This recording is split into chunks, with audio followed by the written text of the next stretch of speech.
I think we've all wondered what we would do in times of crisis in our country. And this is a time of crisis. I can't say it enough times. We have to keep speaking out. You have to call the Boone County Commissioners. You have to talk to your friends. You have to talk to your friends and neighbors. You have to talk to your relatives. This is a human rights issue. None of this is new, but that doesn't mean that we should stand for it. So make this not the last thing that you do on this issue, but the first thing that you do. There are a lot of people that put this event together today. Jeffrey, Coma for Progress, mainly Rebecca, Faith Voices, but there's a lot of co-sponsoring organizations that signed on to help us with this. I strongly encourage you to get involved with an organization that works for what you believe in. That is the only way we can make change.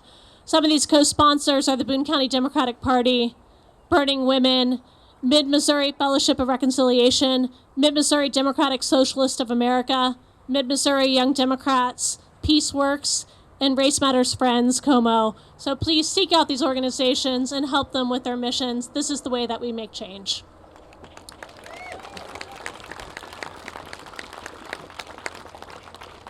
I'd like to welcome the local Faith Voices organizer, Brittany Hughes. Thank you for having us. Again, my name is Brittany Hughes. I am the regional organizer here in town for Missouri Faith Voices, our Faith Voices of Columbia chapter.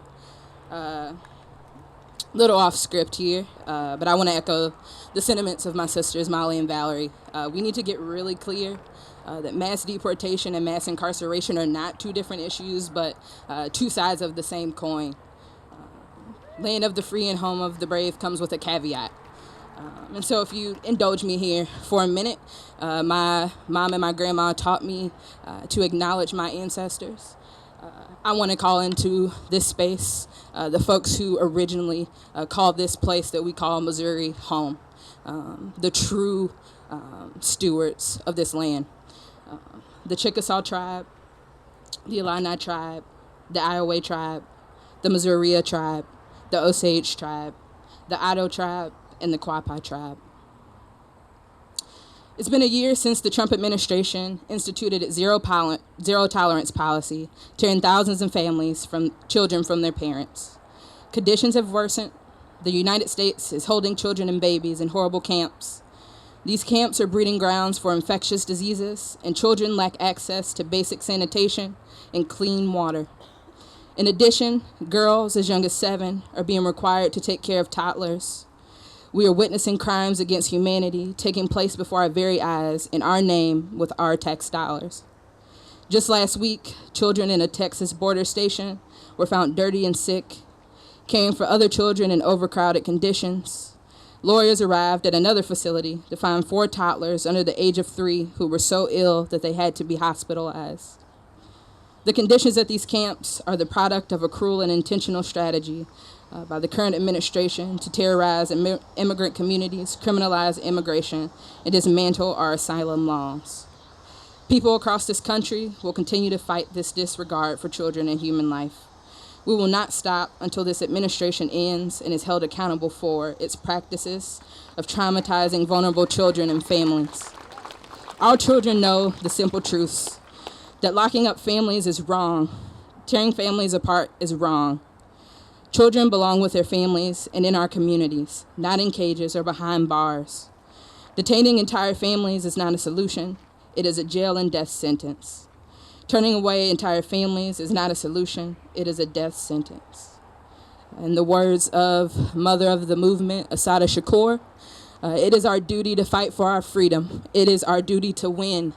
We must love and support each other. We have nothing to lose but our chains. Thank you. I'm Rebecca, part of Como for Progress. I feel like the crowd is a little quiet. I don't know about you guys, but I'm angry. I am sad. I'm frustrated, and all of that it's bubbling. Do you feel it coming from your toes? The anger. We can't fight hate with hate. We fight hate with love. But sometimes you gotta let it out. Do you all want to scream? Fuck the police! Fuck the police! So let's do a little chant.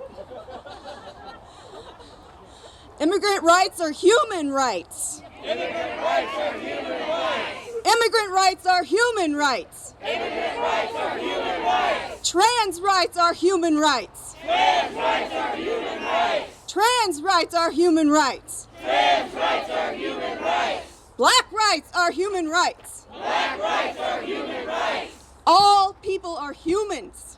All people are humans. That's how we need to see each other. We need to look at one another with love. We need to get the hate out of our government. We need to get people out of jail that don't belong there. Yes. We have a few demands. If you guys got the handouts, if you'll say them with me.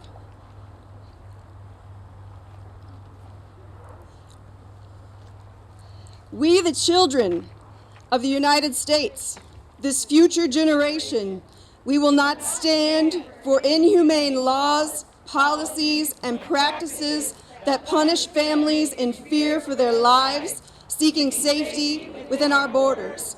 We welcome them with open arms. We, the parents, demand that you do everything in your power to close the camps and keep fighting for children until they are closed. We, the children, demand that children are never put in cages again and that they are not sent to court alone and defenseless. We, the parents, demand that you not give one more dollar for detention or deportation. We, the children, demand that you bear witness, go to the border and visit one of these camps and see for yourself what we are allowing to happen in our country. We, the parents, commit to teaching our children to love, to share, to empathize, and be kind despite the flagrant human rights violation of this once great country. These are the faces of our future. We will save this country for them, and they will turn, make it a better, more tolerant, and free country for generations to come. We believe in those children. We give our values to those children, and they will raise this country up.